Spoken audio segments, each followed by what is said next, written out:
namely arrhythmias. And 40% actually have a rhythm disturbance, chaotic atrial tachycardia being the most distinctive. So a baby that looks like the Noonan syndrome spectrum, but also has these three things, structural defects, hypertrophic cardiomyopathy, and arrhythmia, is much more likely to have Costello.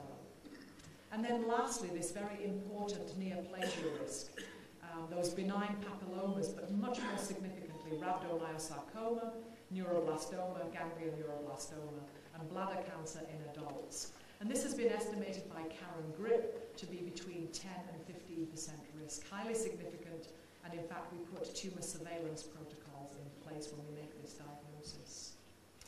So, the finale really, the genes, the pathway, a very important pathway known as either the RAS-MAP kinase pathway or the ERK pathway.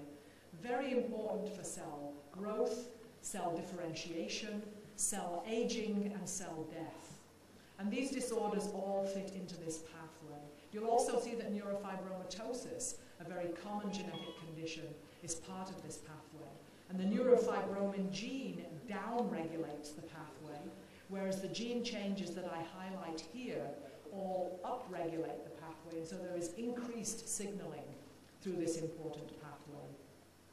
Noonan syndrome is in the bottom left, and the genes involved are in that sort of pinky color.